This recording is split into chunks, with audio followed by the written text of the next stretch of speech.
Hello everyone, welcome back to the video. और आज हम बात करेंगे Maharaja Agrasen institute of technology Delhi के बारे में। कैसा कॉलेज है, क्या आपको इधर एडमिशन लेना चाहिए या नहीं, कोर्सेज ये लोग क्या क्या प्रोवाइड करते हैं, एडमिशन प्रोसेस कैसा होता है, मैनेजमेंट कोटा होता है या नहीं, फीस स्ट्रक्चर कैसी होती है और प्लेसमेंट्स यहाँ पे कैसे होते हैं। और अगर आपने एडमिशन ले लिया है तो अकेडमिक प्रेशर आपको कैसा मिलेगा, क्या क्या इवेंट्स होते हैं यहाँ पे, कैंपस लाइफ कैसी होती है, सारे पैरामीटर्स को कवर करते हुए देखेंगे। तो शुरुआत करते हैं। सबसे पहला जो ये लोकेटेड है, ये दिल्ली में है, मतलब रोहिणी साइड आपको मिल जाएगा। रोहिणी दिल्ली में इस्टेब्लिश हुआ था 1999 में, तो काफ़ी पुराना कॉलेज है। एफिलिएटेड था GGSIPU यूनिवर्सिटी से, IPU यूनिवर्सिटी से। और AICTE अप्रूव्ड इसका सिलेबस है। और NIRF रैंकिंग इसकी 201 से 300 की रेंज में है, जो कि काफ़ी अच्छी है। तो मैं अगर बोलूँ सिंपली कि ये एक डिसेंट प्राइवेट इंजीनियरिंग कॉलेज है, जो टियर 1 में तो नहीं आता, लेकिन टियर 2 या टियर 3 में आप कंसिडर कर सकते हो इसको। अब आगे देखते हैं कोर्सेज़ क्या क्या प्रोवाइड करते हैं। तो कोर्सेज़ में इसका बीटेक है, BBA है, MBA है। तो बीटेक इनका मेन कोर्स है, जिसमें लगभग 1300 से 1400 सीट्स हैं, मतलब 1400 सीट्स आपको मिल जाएंगी। और इनका मेजर बीटेक ही चलता है यहाँ पे। तो ब्रांचेस यहाँ पे है CSE, IT, EC, triple E, mechanical. तो ये इनकी पॉपुलर ब्रांचेस है जहाँ पे सबसे ज़्यादा बच्चे आपको पाए जाएंगे। और CSE, IT सबसे ज़्यादा डिमांड पे है अभी भी। अब एडमिशन प्रोसेस देखते हैं, जो कि काफ़ी इंपॉर्टेंट है। तो सबसे पहले ये देख लेते हैं कि डायरेक्ट एडमिशन यहाँ पे नहीं होता है। मतलब आपका जो मेनली एडमिशन होता है वो JEE मेन स्कोर से होता है। और 90% सीट्स JEE मेन के बेसिस पे ही फिल होती हैं। उसके बाद आपको IPU काउंसलिंग में पार्टिसिपेट करना पड़ता है और वहाँ पे आपको एक सीट मिल सकती है। नो डोनेशन मैंने इसलिए लिखा है कि मैंने एक रिव्यू पढ़ा था कि जितना भी ये लोग मांगते हैं, जैसे 5 लाख डोनेशन मांग रहे थे एक से, तो वो बिल्कुल स्कैम है। मतलब कोई भी ब्रोकर या कोई भी काउंसलर अगर आपसे पैसे मांगे तो आपको नहीं देना है, क्योंकि यहाँ पे कुछ भी मैनेजमेंट कोटा जैसा नहीं होता है, डोनेशन नहीं होता है।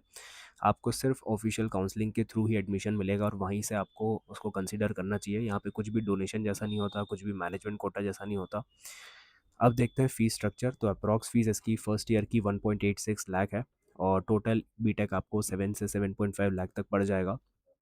और मैं वैसे बोलूँगा कि जितने भी दिल्ली में प्राइवेट इंजीनियरिंग कॉलेज है, उसके हिसाब से यहाँ की फ़ीस थोड़ी ठीक ठाक है। मतलब बाकी की तो और ज़्यादा होती है। तो 7.5 लाख तक ठीक है, अच्छा कॉलेज है।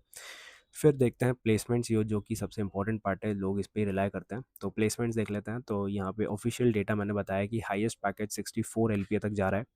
और एवरेज पैकेज यहाँ पे 6 से 7 LPA तक जाता है, वो भी ठीक है। अगर आप इतना ही इन्वेस्ट कर रहे हो और आपको इतना रिटर्न मिल रहा है, कोई दिक्कत नहीं है। मीडियन आपका 6 LPA तक जाएगा। तो बहुत बड़ी बड़ी कंपनीज भी आती हैं, जैसे माइक्रोसॉफ्ट, अमेजोन, एटलासियन। तो प्लेसमेंट रेट तो अच्छा है यहाँ पे। और लेकिन ऐसा है कि प्लेसमेंट डिपेंड भी करता है।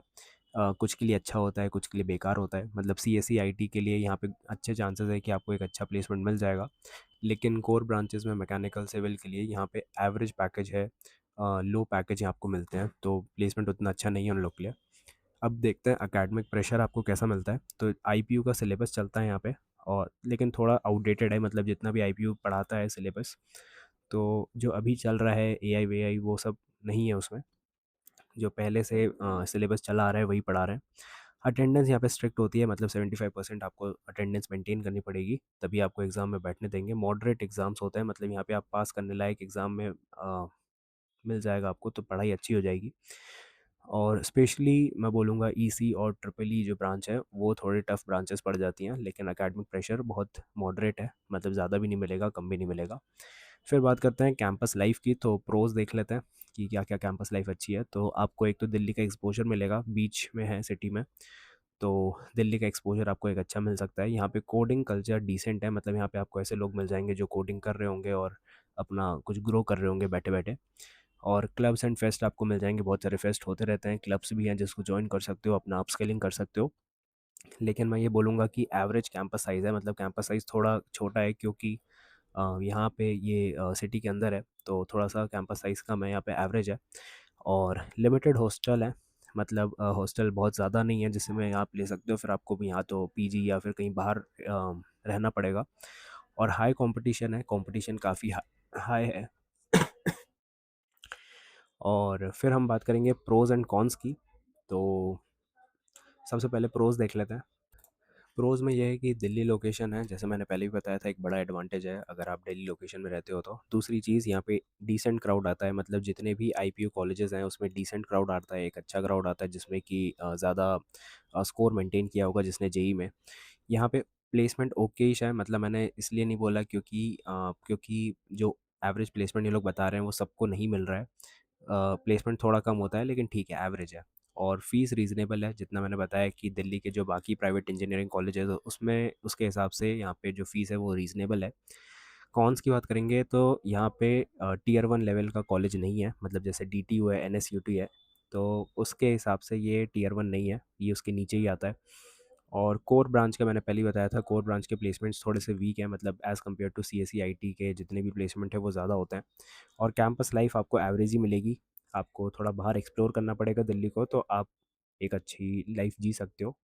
अब सबसे इम्पोर्टेंट एक ऑनेस्ट एडवाइस अगर मैं आपको दूं कि आपको MAIT लेना चाहिए या नहीं, तो अगर आपको CSE या IT ब्रांच मिल रही है तो आपको ज़रूर लेना चाहिए, क्योंकि यहाँ पे फ़ीस कम है, तो अगर आपका बजट भी कम है तो आपके लिए एक एडवांटेज हो जाएगा फ़ीस को लेके। और अगर आपको दिल्ली जाना है, वहाँ पे एक्सप्लोर करना है कि इंटर्नशिप मिल जाए, कुछ प्लेसमेंट अच्छा मिल जाए, तो वहाँ पे आपको MAIT ज़रूर लेना चाहिए।